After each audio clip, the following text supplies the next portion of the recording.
श्रोता प्रेमियों, मैं राम सागर शास्त्री आप लोगों के समक्ष रखने जा रहा हूं एक प्रसंग, शिव के ज्योतिर्लिंगों की कथा। देखिए, कुल 12 ज्योतिर्लिंग बताए गए हैं जहां शिव ने साक्षात दर्शन दिए। पहला ज्योतिर्लिंग है सोमनाथ ज्योतिर्लिंग, जो सौराष्ट्र में पड़ता है। दक्ष प्रजापति ने अपनी 27 पुत्रियों का विवाह चंद्रमा के साथ कर दिया। इन्हें नक्षत्रों के नाम से जाना जाता है। चंद्रमा रोहिणी से विशेष प्रेम करता था। इस बात पर असंतुष्ट होकर 26 पत्नियों ने अपने पिता के घर में जाकर दक्ष से शिकायत की। दक्ष ने क्रोधित होकर चंद्रमा को श्राप दे दिया कि तुम्हारा प्रकाश खो जाए, तुम कांतिहीन हो जाओ। देवताओं ने चंद्रमा को क्षमा करने का अनुरोध किया। दक्ष ने कहा, शिव की तपस्या करने से श्राप मुक्त हो जाओगे। चंद्रमा ने यहां तपस्या की। शिव ने साक्षात दर्शन दिए, चंद्रमा को श्राप मुक्त कर दिया। दूसरा ज्योतिर्लिंग है मल्लिकार्जुन ज्योतिर्लिंग, जो आंध्र प्रदेश में पड़ता है। गणेश और कार्तिकेय के विवाह में पहले किसका विवाह करें, जब शिव और पार्वती निर्णय नहीं कर पाए तो उन्होंने देवताओं से पूछा कि क्या करना चाहिए। देवताओं ने कहा, दोनों में से भूमंडल की परिक्रमा करवाओ। परिक्रमा लगाकर जो पहले आ जाए उसका विवाह पहले कर दो। गणेश जी ने माता पिता की परिक्रमा कर ली और कहा, पृथ्वी का चक्कर लग गया, इसलिए इनका विवाह विश्वरूप की पुत्री रिद्धि और सिद्धि के साथ कर दिया गया।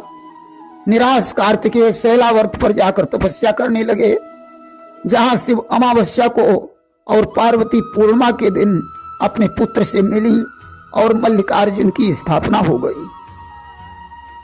देखिए, तीसरा ज्योतिर्लिंग है महाकालेश्वर ज्योतिर्लिंग। उज्जैन में रुद्र सागर झील के पास चंद्रसेन नाम का राजा रहता था। यह शिव का भक्त था।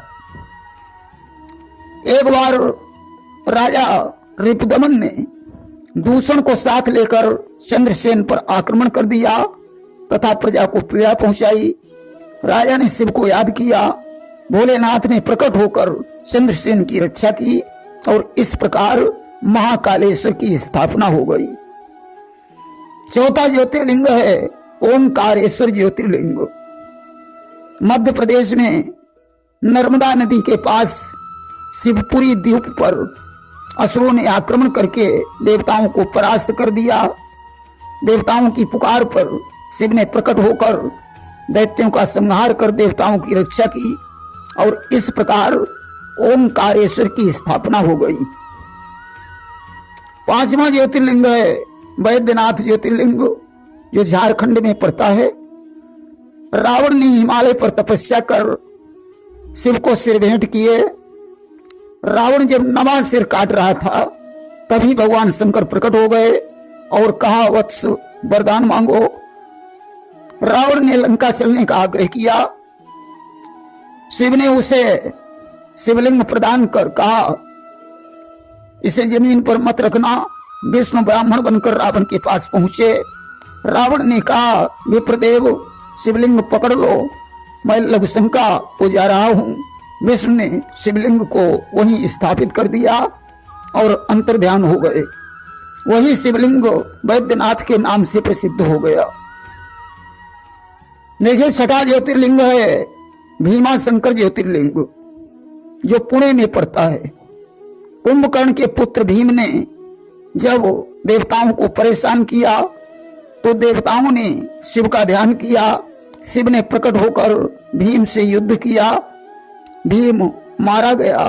शिव के पसीने से भीमा नदी की उत्पत्ति हुई और यहीं पर शिव का एक नाम भीमा शंकर पड़ गया। सातवां ज्योतिर्लिंग है रामेश्वरम ज्योतिर्लिंग, जो तमिलनाडु में पड़ता है। सीता को ढूंढते ढूंढते राम को प्यास लगी। जब वे समुद्र में पानी पीने गए उस समय आकाशवाणी हुई, पहले शिवलिंग की स्थापना करो बाद में तुम पानी पी सकते हो।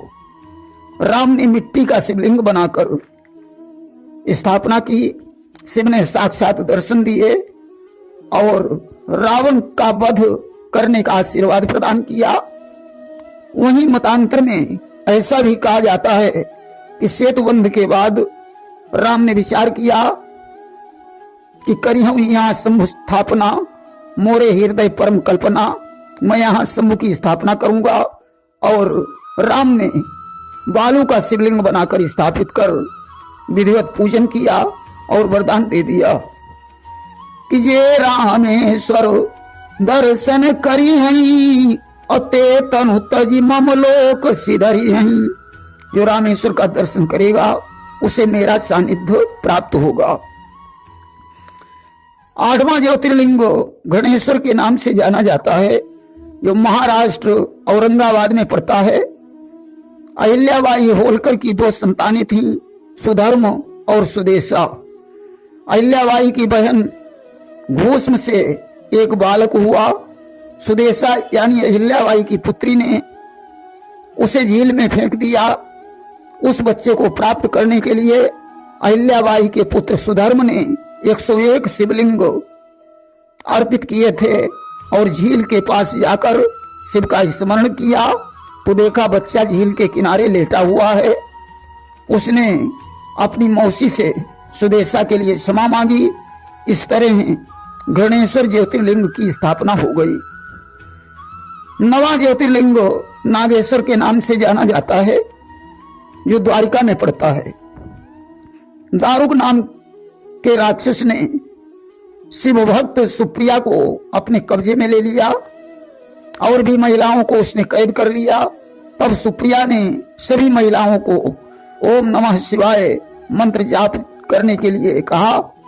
मंत्र जाप कर महादेव प्रकट हो गए। उन्होंने सुप्रिया सहित सभी महिलाओं की रक्षा की। इस प्रकार नागेश्वर ज्योतिर्लिंग की स्थापना हो गई। 10वां ज्योतिर्लिंग काशी विश्वनाथ के नाम से जाना जाता है। जब ब्रह्मा विष्णु के बीच झगड़ा हो गया, दोनों में कौन बड़ा है, तो शिव ने मध्य में विशाल ज्योतिर्लिंग प्रकट कर दिया। वही काशी विश्वनाथ के नाम से प्रसिद्ध हुआ।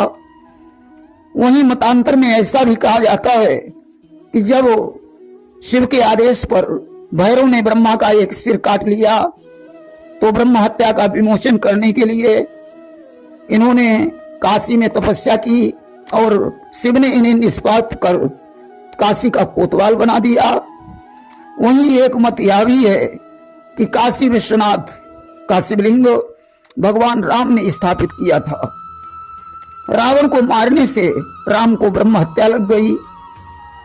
उसके निवारण के लिए उन्हें ब्राह्मणों ने बताया कि काशी में शिवलिंग की स्थापना करो, उनका पूजन करने से ब्रह्म हत्या मिट जाएगी।